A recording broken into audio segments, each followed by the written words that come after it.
And it's an ecosystem that I believe we're all participating in. And so then the more in alignment we are, and the more we can identify what makes our life meaningful and purposeful, the more we can contribute to the ecosystem in a positive way. And I do think that was a big part of why I self-medicated and binge drank with alcohol, is because on a spiritual level, I really knew I had like more to offer the world, and I knew I wanted to create a life of deeper meaning and purpose, and I really didn't know how to do that, and I was not doing it at all, and I was really unhappy on a spiritual level because of that, and I kind of self-medicated to procrastinate.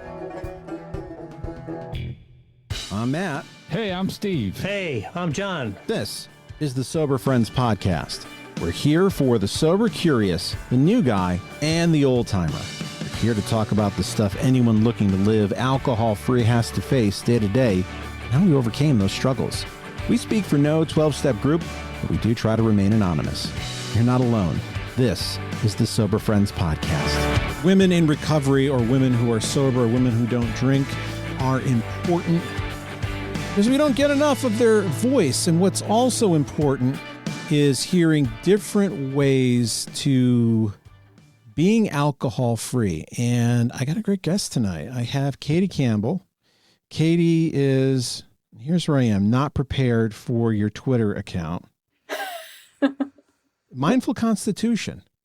Correct. Did I remember that correctly? All right. Yeah. She's at Mindful Constitution. She has an awesome page where I was just telling her I saw her like professional video for her coaching, where she is like so professional, and then she's a goofball online. And it's like two different people. On TikTok. I like the goofball. I'm unhinged on TikTok. Yeah. I also happen to have the most followers on TikTok, so I think there's some correlation. Yeah, that's what people want. They want the goofy. That's what the people want. Katie, welcome to the show. Thank you. Thanks for having me. It's exciting. So your podcast is called The Mindful Constitution. It's on Spotify. Mm-hmm. You do a little bit more than just alcohol-free stuff. Women's health, holistic. Mm-hmm. I just want to, I don't know, how do we kick this off? Where would you want to start on where your journey is? Oh, gosh. Well, I guess just to kind of outline, I guess it makes sense to outline what I do, and then I'll share how I got there. Does that work for you? It works for me. So what do I do? Well, I operate as a board certified holistic health and wellness coach, but my background is in health and counseling psychology. I went to undergrad for that at Emmanuel College in Boston. So needless to say, going to college in a big drinking city, I did drink a lot during that time. I then went on to do my master's in nutrition and root cause healing and functional medicine, also known as functional medicine. And from there, I was still feeling a little confused about exactly how I wanted to approach like what I wanted to do with the certification. I always felt like a little more alternative. I didn't really see myself in a clinical setting. And so, so I went on and ended up doing like a health coaching, holistic health and wellness coaching program through IIN, and went on to become board certified. And I also am certified in breathwork and meditation. And so it's kind of hard to like even separate the stories of my education and my sober curious journey, but I guess I'll share my sober curious journey to highlight, how I got to my niche of sober curiosity, which is what I do now. Presently, I work with women who are gray area drinkers or just women who are sober curious. I work with a lot of highly sensitive women, empathic women, women who are deep feelers that maybe use alcohol to self-medicate. I really don't work with people who are physically dependent. So it's kind of everyone up until physical dependency, experiencing a desire just to step away from alcohol to lead their most vibrant, healthy lives, or maybe they are having problematic effects or side effects from their drinking, and it's starting to impact their lives in a negative way, all the way to clients who are kind of brinking on physical dependency, but maybe not quite cross the threshold. So I have a big variety of clients across the drinking spectrum, and I help them to build a life they don't need alcohol to escape. I help them to tap into their gifts, which I find many highly sensitive, empathic women really have a lot of light to share. And sometimes we self-medicate with alcohol because we are sensitive and we are empathic, and the world is a little overstimulating and overwhelming, or maybe we've created lives in accordance to programming and societal conditioning that doesn't really align with our soul and our spirit. And so we use alcohol to kind of fit in and cope with that. And I know that's what I did. And so I really took my own journey through sober curiosity into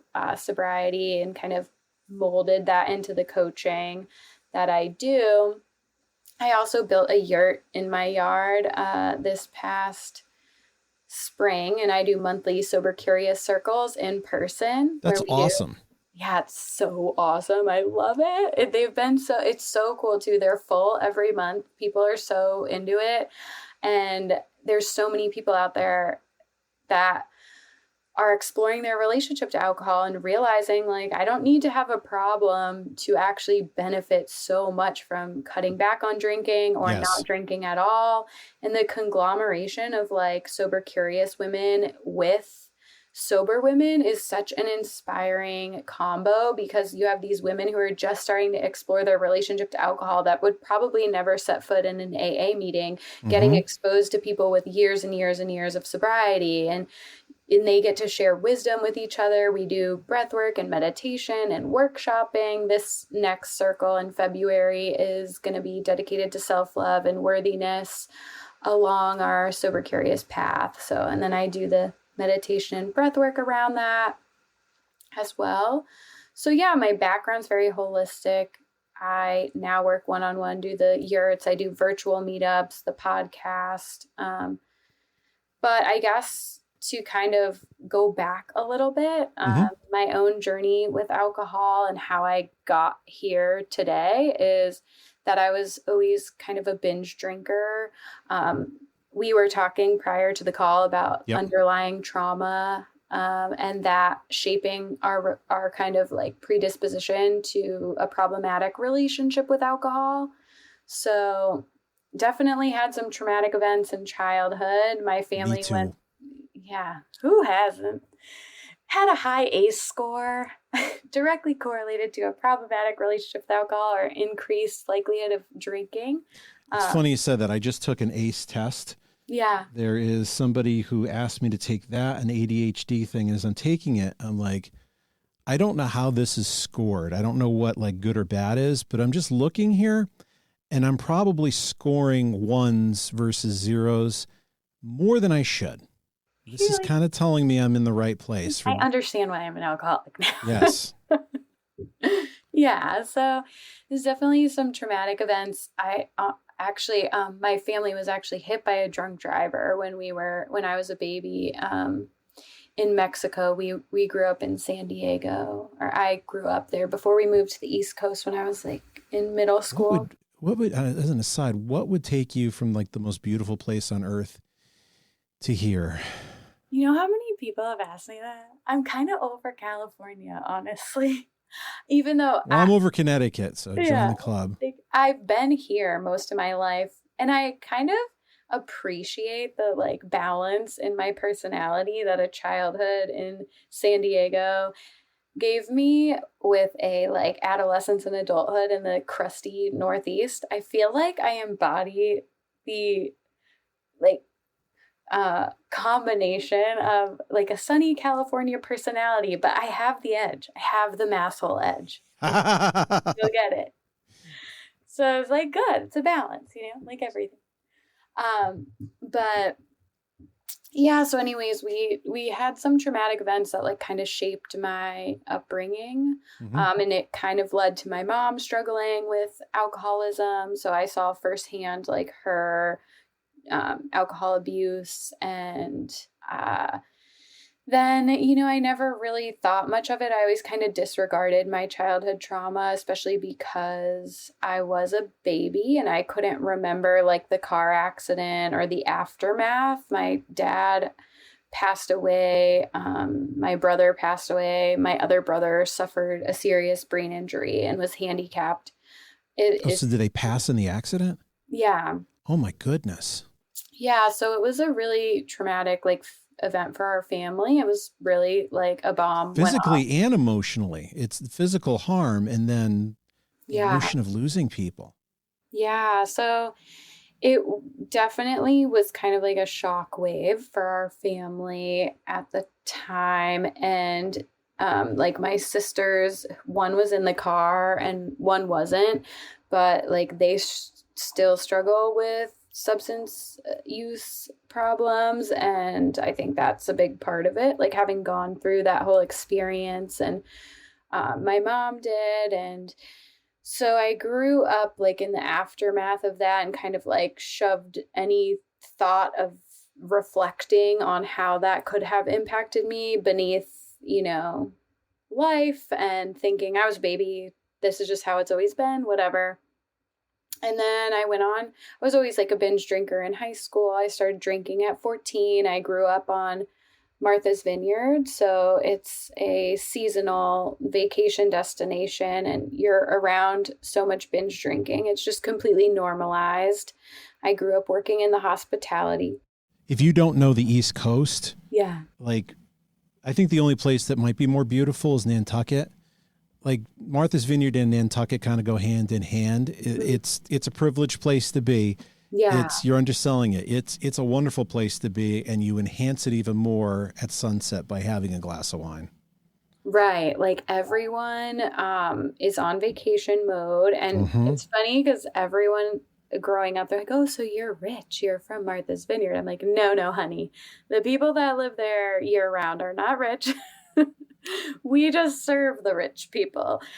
So I worked in hospitality growing up from a really young age, which is, great for character building, but also very heavy drinking culture, Hmm. and just being around people on vacation all the time. And then the winters were like very quiet, and drinking is like the only thing to do. And that's what everyone does. And so then I went to college in Boston and I continued my binge drinking. And that was when I was getting my undergrad in psychology. And then I backpacked for like 5 years and traveled and blacked out all over the world. And then I decided I wanted to get serious about like going back to school.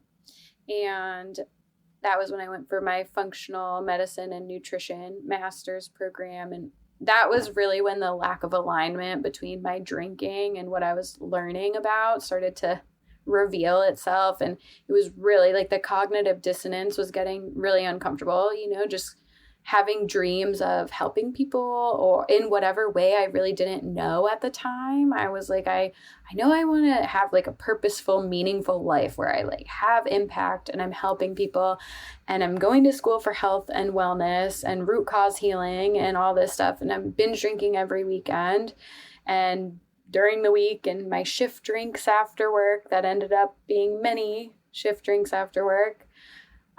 So yeah, the cognitive dissonance started arising. I started feeling a lot of imposter syndrome. Like, how am I ever really going to help people if this is like how I'm living my own life?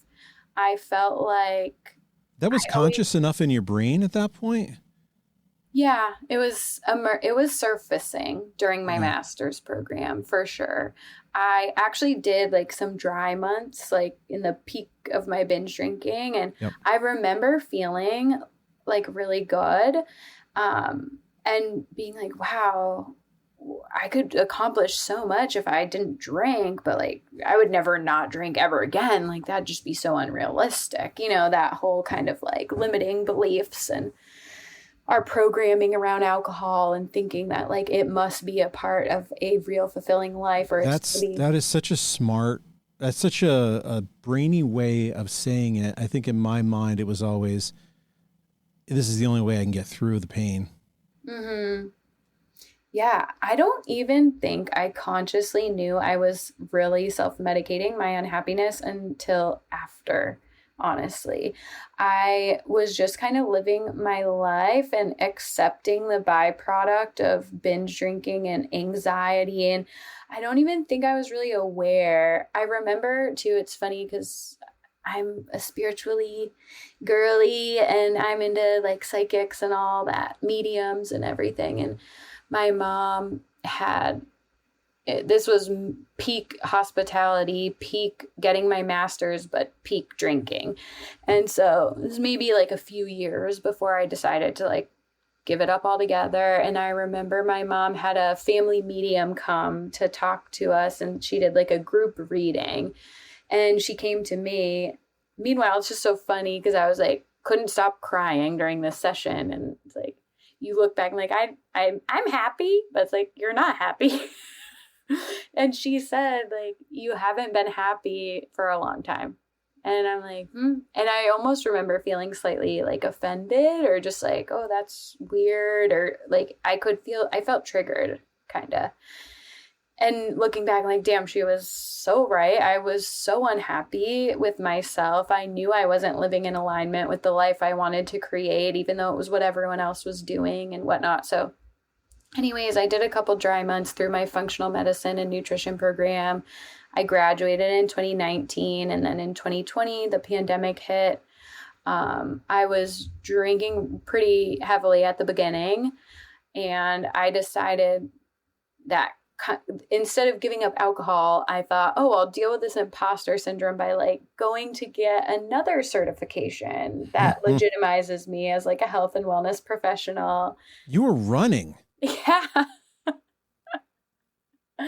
I was for like my whole life. Yeah. And so, yeah, so then when I started that program, I was like, you know what, I'm going to take this time to really like get serious about doing this and take a break from alcohol, just an experimental one alongside this holistic health coaching program. So that's what I did, and the rest is history. But there was a lot of work after that. So what does some of that work look like? Well, I guess initially it was honoring the inward, honoring the hermit stage, learning that, I needed to be able to sit with uncomfortable emotions, and I just kind of let them surface. And I did honor that time. We actually just had moved and bought our house in Ipswich in 2020. So it was like this weird convergence of factors with moving to a new location, I took the leap of faith and quit my waitressing job and was like, now's the time I'm going to move ahead with like health and wellness. I stopped drinking. So this like strange convergence of factors that like seemed to kind of support me taking that leap at that time. And so I gave myself permission to just like back away from some relationships and just be with myself. Other work from there it was like a slow unfolding of like supporting myself physically and really building healthy physical habits that made me feel good in my body and continued to like build momentum for me to maintain being alcohol free. But it also was doing inner child work and looking at my unmet needs and blind spots and really exploring my belief systems around and programming, not just around alcohol. For me, starting to explore my programming around alcohol was like this spiritual awakening, because I started to realize like, wow, I have a lot of beliefs, not just around alcohol, that I've actually never even looked at or explored why I have them or where they came from and how they're dictating my reality. And that I think is huge. This is very timely for me because I just wrote something on my beliefs on spirituality. I'm Mhm. kind of curious, how would you identify those spiritual beliefs? So for me, I think I always encourage my clients to explore what this is because to me, it's kind of two things. It's a connection to something greater than ourselves, Hmm. but it's also creating a life that is meaningful, purposeful, and impactful, leaving the world better than you found it. Finding out what your unique gifts are that you have to offer the world. So I think it's this co-creation of being in inner alignment with yourself and then surrendering to whatever your higher powers are. And I think sometimes surrender gets this like bad rap that it's like feels like oppressive Not for word. me. But for me, it's like surrender doesn't mean like giving up. It means like faith and having faith that like when your inner landscape is in alignment, then everything else just flows effortlessly from that. Like the universe, God, whatever your higher like beliefs are. But I don't really view religion as like a necessary part of spirituality, although I know that's kind of a construct that works for a lot of people. I think they can be together, but they don't have to be there. Yeah. I Religion think, is an order, and yeah. spirituality is something you feel inside you. Yeah, I think spirituality doesn't have to be religious, but I do think religion is spiritual. Hmm. And so some people meet the needs of their spiritual health and hygiene through religion, and other Yeah. people do through nature or a deeper connection to like their creativity, intuition, and inner guidance. And I do feel that there is some element of connection to something greater than ourselves, though. This interconnected and this higher intelligence that we are all connected to and to each other. And it's an ecosystem that I believe we're all participating in. And so then the more in alignment we are, and the more we can identify what makes our life meaningful and purposeful, the more we can contribute to the ecosystem in a positive way.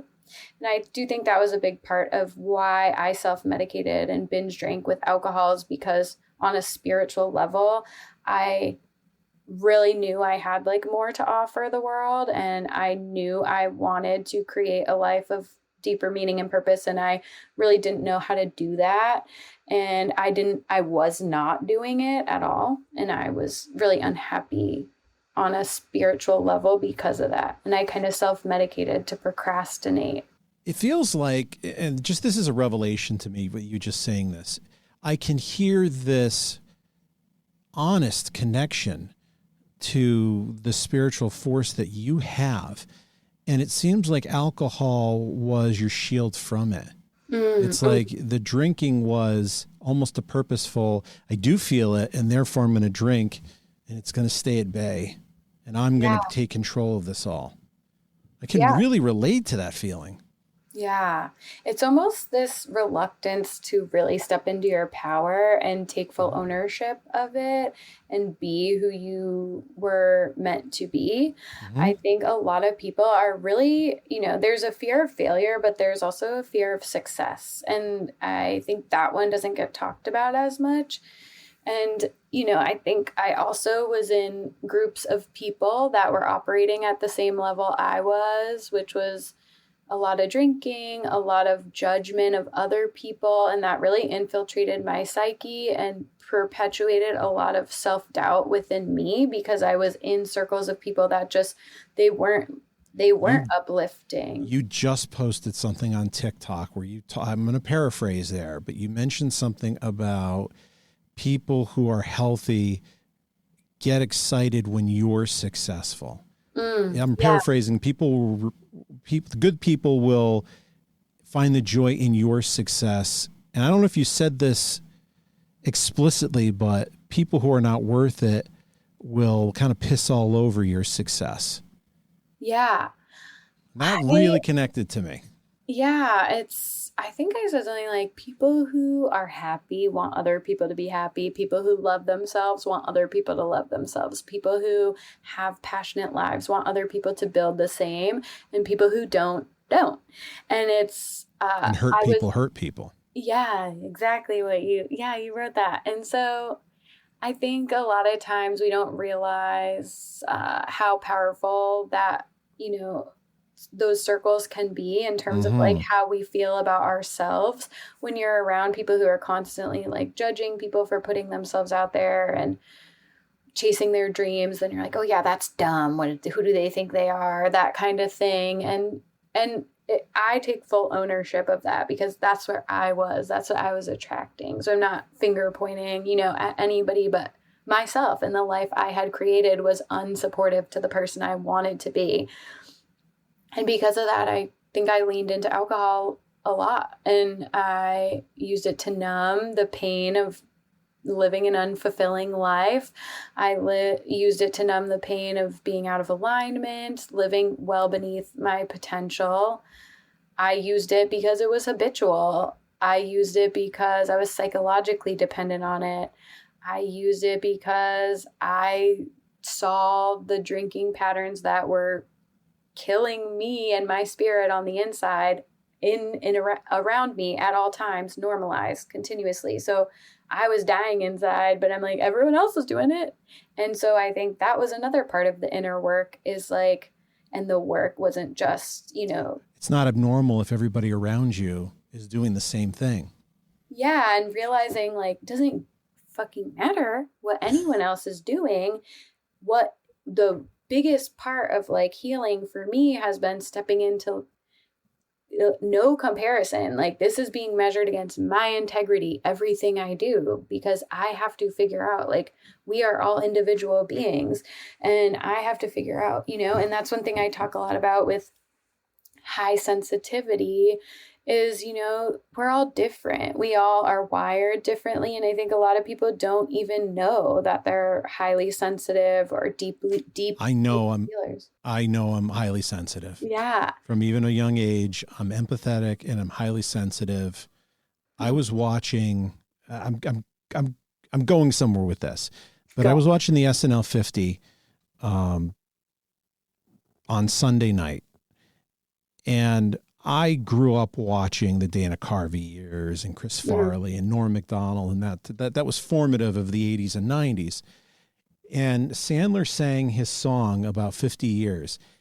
And I swear I have watched that every single time. And when he starts talking about Phil Hartman and Chris Farley and Norm Macdonald, I cry every single time. And I realize it's as much as I adored Norm and Farley and Hartman, it more was about me and those times. Like the joy I had from those performers reminds me to a link of the past of where I was during that time. And because they're not with us anymore, especially how all three of them died in different ways, but tragic in different ways. And how much I love Norm Macdonald. Of the three of them, I love the most. And it's just like that unfairness and yet feeling of where I was. And a lot of it was unhappiness, but the joy that they brought in those times. Yeah. And I think it's not, I'm crying because I miss them because I never knew them. It's that there's that time of my life that is gone. Yeah, and it's almost like this remembrance of old versions of you, and you've kind of come to the other side. And I don't know if you resonate to this, but it's kind of this like, almost sounds like a feeling of gratitude, like tears of like, wow, like overwhelming emotion around the fact that's like, I overcame like the person I was that when I really like was into these people, and they actually like kind of didn't overcome, and that could have been, the situation. And it is so cool to look back and have so much deep appreciation for your ability, like in that old version of yourself, to have the wherewithal to change with the limited knowledge you have at the time. You have no evidence that your life is going to be drastically better.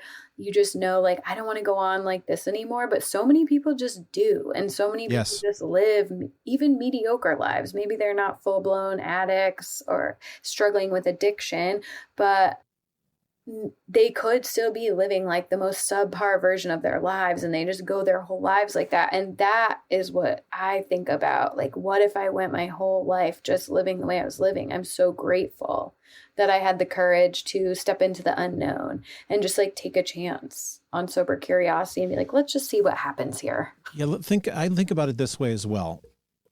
If you're living that type of mediocre life, who are you helping? If you can push yourself, what lives can you impact beyond your own? Mm-hmm. To me, that's the most important thing. That's where you live life after death, is if you've touched somebody else in a positive way. And it doesn't mean you have to raise $1 billion and get mosquito nets for Africa. It could be you said a kind word to the cashier who you don't see is dying on the inside, and you were the one person who was nice to her. Mm-hmm. I think about that stuff all the time of, I want to make an impact on somebody else in a positive way. And the way I was going, I wasn't going to do that. Mm-hmm. And I hear you with coaching and doing your podcast and social media, even when you're just having fun, mm-hmm. bringing that message where the not sober you is not going to help those people. Maybe you're doing therapy, maybe you're doing coaching, but it's not going to be at the same level. It's going to be academic, but without genuine emotion. And now, because you have gone through the pain that they have, there's an empathy there that you can bring to them where it causes you to be more authentic. Yeah, absolutely. I think, turning pain into purpose is how mm-hmm. so many coaches and therapists and people, but to your point as well, like, people can feel when you're embodied. People can feel when you're in your joy or when you're just saying, and I think that's kind of what I think of when you say like, oh, even the ones where you're just silly. It's like, I could never get to a point of being confident, being silly, and just to the point I'm at now had I not stopped drinking. Like, no way.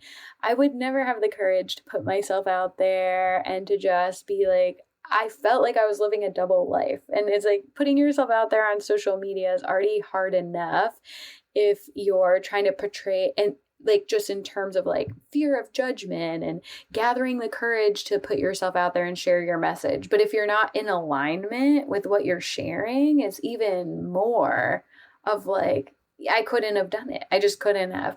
And so, and that, like, even when I'm not talking about sobriety, or I'm just kind of trying to be funny or whatever, that joy and that confidence and that comfortability in my own skin, like, that grew from having the courage to give up alcohol. Where can we find you?